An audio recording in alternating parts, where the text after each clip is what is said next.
Assalamualaikum warahmatullahi wabarakatuh. Halo semuanya, apa kabar? Saya doakan semoga kalian sehat selalu. Jangan lupa untuk selalu olahraga dan pola hidup sehat ya. Pada kesempatan kali ini kita akan belajar terkait bahaya virus HIV yang menyebabkan menjadi penyakit AIDS. Tujuan dari pembelajaran ini adalah yang pertama untuk memahami dari bahaya HIV AIDS, yang kedua memahami cara penularan HIV AIDS, yang ketiga memahami cara mencegah penularan virus HIV AIDS. Bahaya HIV AIDS. HIV AIDS di Indonesia. Penyakit HIV AIDS sudah hampir menyerang seluruh dunia, tidak terkecuali Indonesia. Bahkan, penderita HIV AIDS di Indonesia cenderung meningkat. Dari tahun ke tahun ditemukan banyak kasus penderita HIV AIDS. Sejak pertama kali kasus HIV AIDS dilaporkan di Indonesia pada tahun 1987, jumlah kasus HIV AIDS meningkat dengan cepat. Sekitar akhir tahun 2004 tercatat 3.368 kasus HIV AIDS dari 30 provinsi dan 2.682 kasus AIDS dari 29 provinsi. Yang kedua, asal-usul virus HIV AIDS.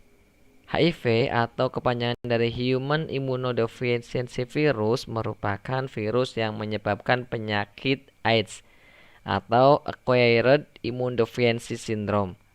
Penyakit AIDS merupakan penyakit yang menyerang sistem kekebalan tubuh manusia, sehingga penderita tidak mempunyai kekebalan terhadap berbagai penyakit.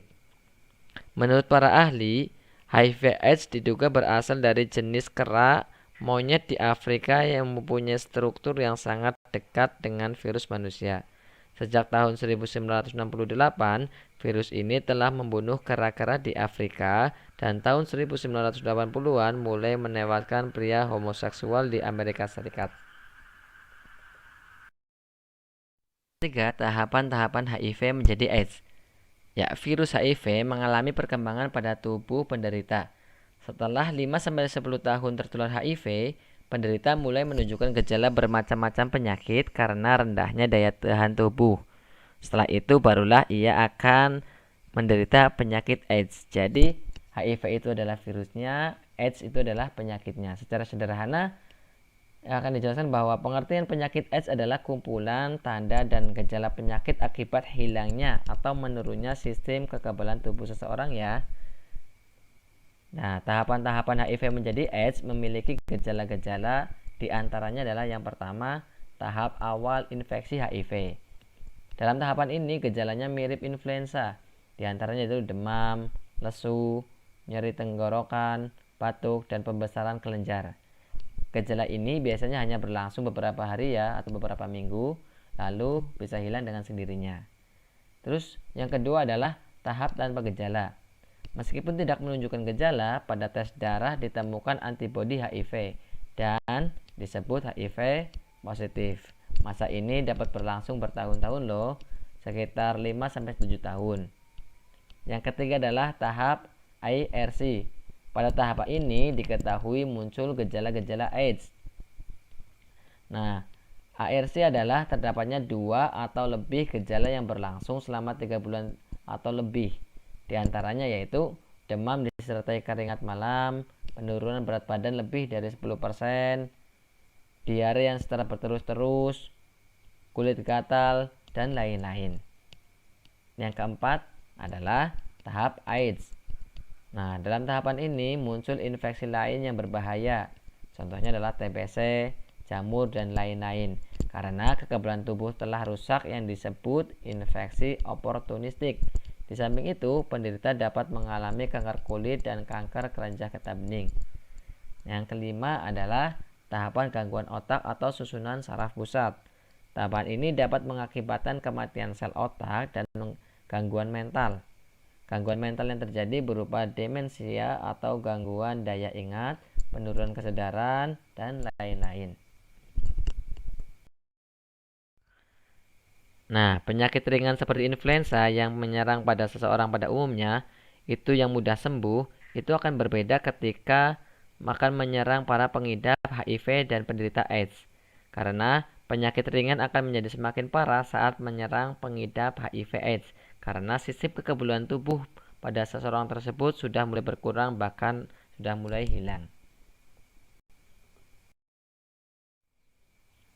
Rasa lemah dan lesu dapat menurunkan daya tahan tubuh, merupakan salah satu tahap awal infeksi HIV. Ya, yang B adalah cara penularan HIV/AIDS. Bagaimana sih cara penularan HIV/AIDS? Yang pertama adalah kita bahas HIV/AIDS dalam tubuh manusia. Untuk dapat berada dalam tubuh manusia, HIV/AIDS harus masuk langsung ke aliran darah yang bersangkutan. Di luar tubuh manusia, HIV/AIDS sangat cepat mati loh sebenarnya. HIV/AIDS akan mudah mati dengan air panas, sabun, dan bahan pencuci hama lainnya. HIV/AIDS cepat mati di luar tubuh manusia sehingga HIV/AIDS tidak dapat menular melalui udara ya. Dalam tubuh manusia, HIV hanya bersarang pada sel darah putih tertentu yang disebut sel T4 yang terdapat pada cairan-cairan tubuh. HIV/AIDS terdapat ditemukan terutama dalam cairan-cairan tubuh yaitu darah, air mani, cairan vagina, dan air susu ibu. Penularannya dapat terjadi melalui salah satu atau lebih cairan tubuh itu dan masuk ke aliran darah seseorang. HIV/AIDS dalam tubuh manusia menyerang sel darah merah yaitu limfosit T4 yang sangat berperan penting dalam pengaturan sistem kekebalan tubuh atau imunitas. Yang kedua adalah masa inkubasi HIV/AIDS. Masa inkubasi adalah jangka waktu setelah terjadinya penularan sampai dengan timbulnya gejala penyakit. Penyakit AIDS mempunyai masa inkubasi loh, yaitu masa tunas virus HIV menjadi AIDS. Ketika masa inkubasi atau mulai terjangkit virus HIV, jumlah sel CD4 dalam tubuh perlahan-lahan akan berkurang sampai setengahnya. Ini berarti tubuh telah kehilangan setengah dari kekebalannya. Dalam kondisi seperti itu, kekebalan masih bisa berfungsi kurang lebih bertahan sekitar 9-10 tahun. Namun, setelah 9-10 tahun terjangkit virus infeksi HIV, jumlah sel CD4 dalam tubuh akan sangat berkurang sehingga sistem kekebalan kita akan tidak berfungsi lagi. Nah, pada saat inilah penderita disebut terkena penyakit AIDS. Jadi ketika seseorang mengidap AIDS berarti ia telah terinfeksi HIV sekitar 9-10 tahun silam. Dengan demikian, masa inkubasi HIV sekitar 1-9 tahun atau 1-10 tahun kurang lebih. Nah, teman-teman, bagaimana sih cara penularan HIV/AIDS? Yang pertama adalah melalui hubungan kelamin. Artinya, penularan HIV/AIDS dapat melalui kontak seksual karena kemungkinan adanya penularan virus melalui cairan sperma dan cairan vagina. Sebagian besar penularan dari virus HIV/AIDS adalah melalui kontak seksual. Yang kedua adalah transfusi darah. Penularan virus HIV/AIDS dapat terjadi juga melalui transfusi darah. Ketika darah yang terinfeksi virus HIV masuk ke saluran darah orang yang sehat, maka terjadilah penularan virus HIV. Yang ketiga adalah melalui alat-alat medis. Alat-alat medis juga dapat menjadi perantara penularan virus HIV loh, jika tidak dalam keadaan steril. Yang keempat, ibu hamil. Bayi dalam kandungan berpotensi tertular virus HIV/AIDS apabila ibu bayi tersebut sudah tertular virus HIV, baik melalui transfusi darah atau melalui hubungan seksual dengan penderita HIV/AIDS. Seseorang ibu pengidap HIV/AIDS juga akan menularkan virus tersebut kepada bayinya melalui air susu ibu.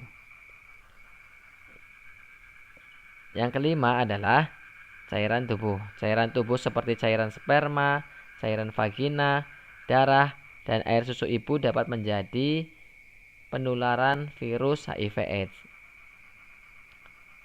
Yang terakhir adalah donor organ. adalah pemindahan jaringan atau organ tubuh seperti jantung, ginjal, dan lain sebagainya dari satu individu ke individu lainnya. Yang ketiga adalah gejala awal terinfeksi virus HIV/AIDS. Virus HIV telah dikenal sebagai penyebab penyakit AIDS. Ketika masuk ke tubuh, virus ini akan langsung menyerang sistem kekebalan tubuh, yaitu limfosit T4 yang kemudian mengikat CD4 reseptor yang terdapat pada permukaan limfosit. Virus ini tidak dapat kembali dan berlangsung seumur hidup, karena setelah berkembang biak pada inangnya, HIV akan mengandung bahan genetik virus. Ketika virus dalam masa inkubasi, perlahan-lahan kekebalan tubuh mulai mengalami penurunan. Gejala-gejala fisik mulai kelihatan seperti demam, berkeringat malam hari, letih, lesu, flu, dan lain-lainnya. Gejala ini tidak akan sembuh bahkan sampai kronis sejalan dengan semakin berkurangnya sistem kekebalan tubuh. Ketika masa inkubasi hampir habis dan penderita siap untuk terjangkit AIDS. Gejala AIDS mulai tampak seperti pembengkakan getah bening, infeksi paru-paru, jamur di rongga mulut, dan lain-lainnya. Segala penyakit yang menyerang langsung bercokol di dalam tubuh karena tidak ada perlawanan lagi atau karena sudah sistem kekebalan tubuhnya sudah hilang. Nah, teman-teman, siapa aja sih kelompok yang berisiko tinggi terkena virus HIV/AIDS? Ada beberapa kelompok yang sangat berisiko mudah tertular virus HIV/AIDS. Di antaranya adalah homoseksual, hiperseksual, biseksual, dan pecandu narkoba. Ya, yang ketiga adalah cara mencegah penularan virus HIV/AIDS. Yang pertama, pencegahan virus HIV/AIDS. Cara yang paling baik untuk mencegah penularan virus ini adalah dengan selalu mendekatkan diri kita kepada Allah Subhanahu wa taala, dengan selalu meningkatkan keimanan dan ketakwaan kepada Allah Subhanahu wa taala. Insyaallah kita akan bisa terhindar dari virus ini. Dan yang kedua, selalu hidup sehat dan berperilaku sehat. Dan ada beberapa yang menjadi ikhtiar kita untuk pencegahan dari penularan virus HIV/AIDS. Di antaranya, selalu menggunakan jarum suntik yang steril, jauhi narkoba, dan selalu menerapkan kewaspadaan mengenai seks bebas. Jangan sampai kita berhubungan dengan seseorang yang bukan mahram kita. Kita harus berhubungan atau berseks dengan seseorang yang menjadi istri atau suami sah kita. Dan selanjutnya adalah jika ibu hamil positif HIV, sebaiknya diberitahu tentang semua resiko dan kemungkinan-kemungkinan yang akan terjadi pada dirinya sendiri dan janin atau bayinya. Oleh karena itu, keputusan untuk menyusui bayi dengan ASI sendiri bisa dipertimbangkan. Yang kedua adalah obat-obat HIV/AIDS. Sampai saat ini belum ditemukan obat yang benar-benar dapat menyembuhkan penderita HIV/AIDS. Obat-obat yang dikenal sekarang hanyalah berupa obat-obatan yang dapat menambah daya tahan tubuh bagi para penderita HIV/AIDS. Di antaranya obat itu adalah ada obat AZT, yang kedua ada obat DDI, yang ketiga ada obat DDC. Selain itu, para ahli di Jepang menemukan obat-obatan untuk penderita HIV/AIDS. Di antaranya sebagai berikut, yaitu yang pertama MHDA, yang kedua adalah Texiplezin. Ya, demikian materi yang bisa kita bahas pada pertemuan kali ini. Semoga bermanfaat. Kita harus selalu pola hidup sehat dan jangan lupa olahraga. Terima kasih. Assalamualaikum warahmatullahi wabarakatuh.